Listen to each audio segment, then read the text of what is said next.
Hello guys and welcome to Amulya's Academy YouTube channel. We were discussing about graph data structure, and next in this series let's talk about graph representation. That is how we can represent or store graphs in computer memory. Manually, if I want to write a graph, then I'll take a circle. Inside that will represent the data. These are called as nodes of the graph or vertices of the graph. And the connection between the nodes is represented by the line. This line is called as edge. Manually, we'll write the graph like this. But if I want to store this in the computer memory, then how to do that? How to store this data and connection? I can't use circle and lines in the computer memory, right? Then how to store graphs in computer memory? There are different ways to store the graph in computer memory. Of course, we are not discussing all of them here. Here we'll discuss about the two most commonly used representation. That is adjacency matrix and adjacency list. Here we'll talk about the adjacency matrix. In the next tutorial we'll talk about adjacency list.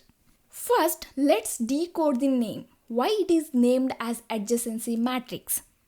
Here, what is adjacency means?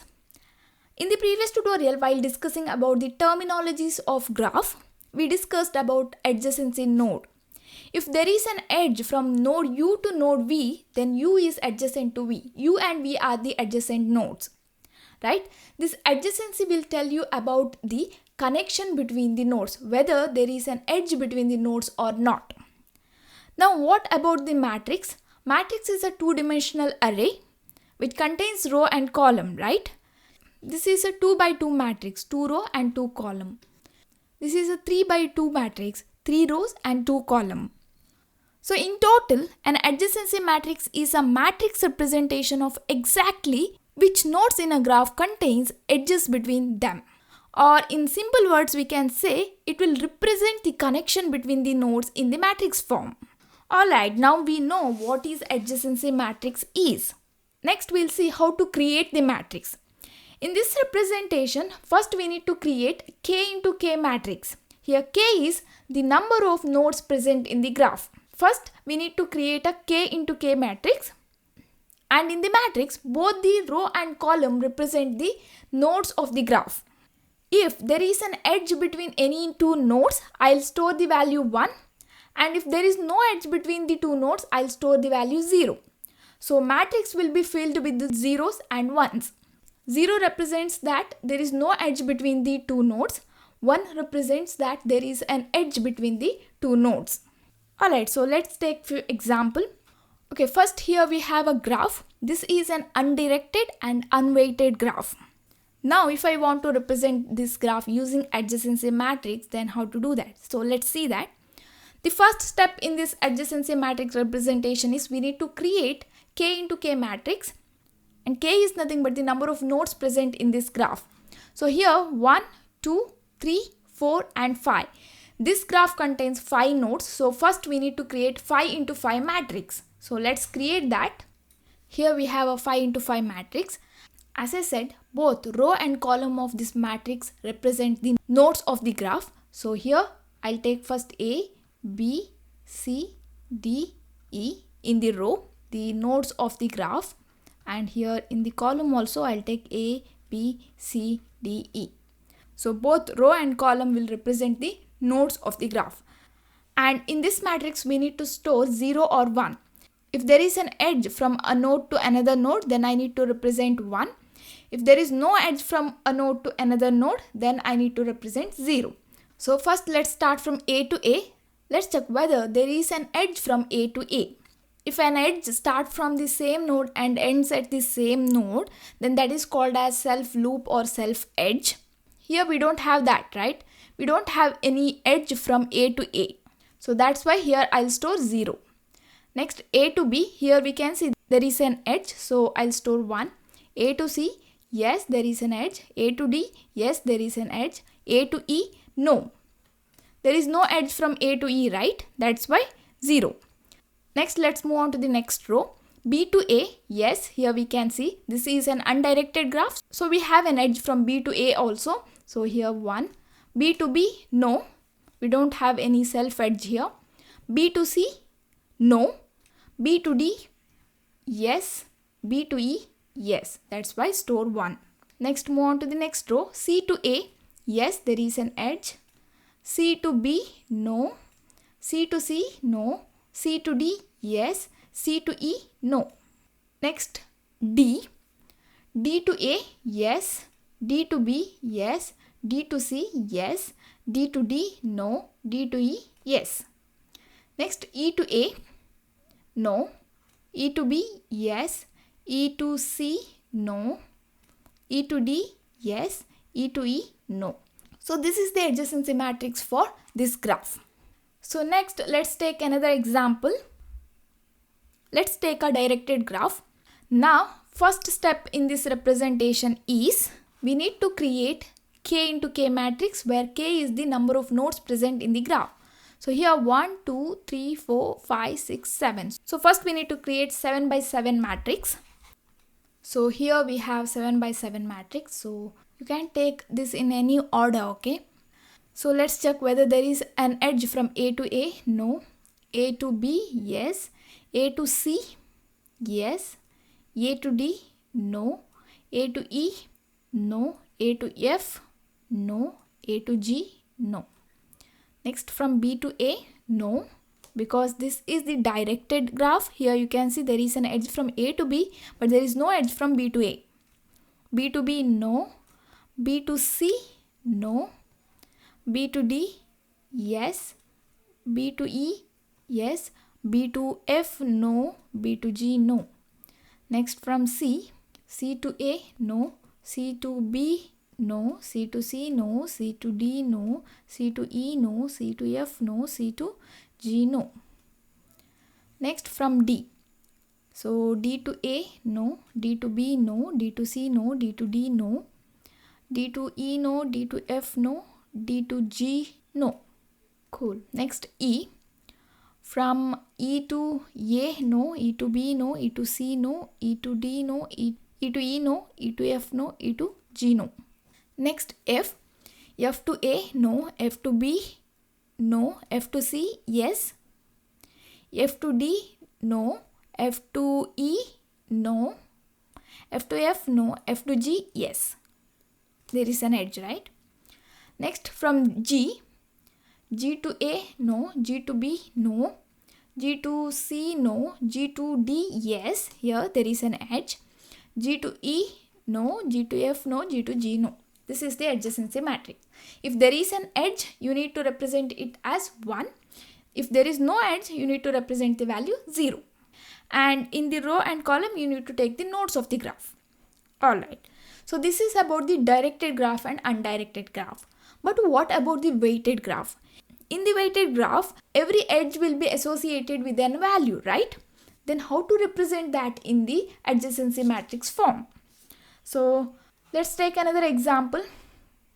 Here we have a weighted graph. Let's see how to represent weighted graph using adjacency matrix.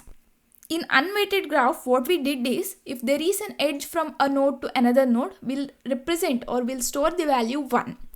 In the weighted graph, what you need to do is, if there is an edge from one node to another node, instead of storing 1, you need to store the weight of that edge, cost of that edge. And rest everything is same. You need to create K into K matrix. K is nothing but the number of nodes present in the graph. So here this graph contains 5 nodes, so we created 5 into 5 matrix. Then here write down the nodes. Then let's check whether there is an edge from A to A. No, so 0. Let's check from A to B. Yes, there is an edge from A to B. Now instead of storing 1, we need to store the cost of that edge, that is 10. Next, A to C, yes, so 5. Store the cost. A to D, there is an edge and cost is 4. A to E, there is no edge, so store 0. Now B to A, 10. B to B, 0. B to C, 0. B to D, the cost is 7. B to E, 3. Next, C. C to A, cost is 5. C to B, there is no edge. C to C, no. C to D, cost is 1. C to E, there is no edge. D to A, cost is 4. D to B, cost is 7. D to C cost is 1, D to D 0, D to E cost is 2. Next E to A 0, there is no edge. E to B cost is 3, E to C there is no edge. E to D cost is 2, E to E 0. This is the adjacency matrix. In the weighted graph, when there is an edge from a node to another node, instead of storing 1, we need to store the weight or cost of that edge. I hope now you understood how to create the adjacency matrix for given graph. And one of the interesting thing about this adjacency matrix representation is, just by looking at the adjacency matrix, you can say whether the graph is directed or undirected.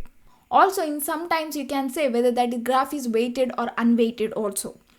If the values on the both the sides of main diagonal of an adjacency matrix are same, then that matrix is symmetric, and that symmetric matrix represents the undirected graph. For example, here you can see this matrix. Here in this adjacency matrix, the values on both the sides of the main diagonal is same. Here you can see, right? It is symmetric. By looking at this matrix, I can say this matrix is representing an undirected graph. In the directed graph, here you can see it is not symmetric. That's why I can say this is representing the directed graph. So when adjacency matrix is given, you can say whether that matrix is representing the directed graph or undirected graph. Here this is representing directed graph and this is representing an undirected graph. In the undirected graph, values of both the side of the main diagonal is symmetric, is same. And by looking at the adjacency matrix, you can also say whether that graph is weighted or not, because in the weighted graph will represent cost of edge, right? But if the cost of all the edges of graph is 1, at that time I can't say whether that adjacency matrix is representing the weighted graph or not. But usually we'll have different cost for a different edge, right, in the weighted graph. So usually you can say whether an adjacency matrix is representing the weighted graph or not. Here you can see it is representing the weighted graph. Alright, so this is about the adjacency matrix. Here I want to implement graph using Python programming language, right? I want to create adjacency matrix to store graph in Python. Then I can use nested list for that. Here to create the matrix, I can use nested list. And also we can create a separate list to store the vertices or the nodes of the graph like this, A, B, C, D, E, a list. Index will be start from 0, 2, 3, 4. Then to store this matrix, I can create a nested list like this. And here also index will start from 0. So in Python, for the adjacency matrix, we can represent like this. For matrix, we can use nested list, and we can take another list also to store the vertices or nodes of the graph like this. Here you can see the representation. Alright, so this is about the adjacency matrix, and in the next tutorial, we'll talk about the adjacency list. Why we have different graph representation? Why can't we just use adjacency matrix to store the graph? Why we need to study adjacency list also? That is because every method has its own advantage and disadvantage. Here, adjacency matrix is easy to follow and represent. The adjacency matrix is representing the connection between the nodes, whether there is a connection between the node or not. The question is this, whether there is an edge between the nodes or not. The answer for this question is yes or no. But in the adjacency matrix, what we are doing is, we are storing the result for both this condition. If there is an edge between the node, we are storing the value 1. If there is no edge between the value, we are storing value 0 at that time. So we are representing or storing the result for both the cases. If there is an edge, we are storing some value. If there is no edge, then also we are storing some values. That's why we are using more memory space. If we are using the dense graph, then it is okay because we don't have too many zeros in the adjacency matrix. That's why it is okay.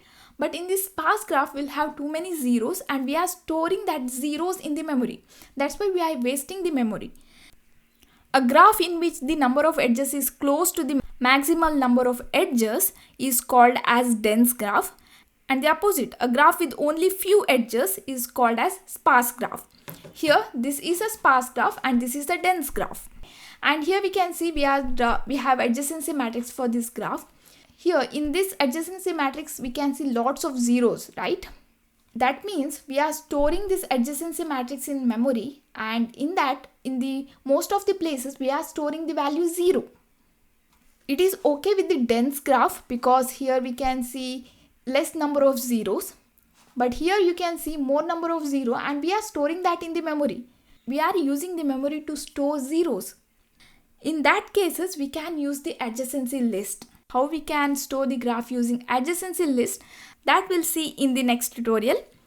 Okay, so that's it for now guys. Thank you for watching. Don't forget to subscribe to my channel. I'll meet you in the next class. Take care and be safe.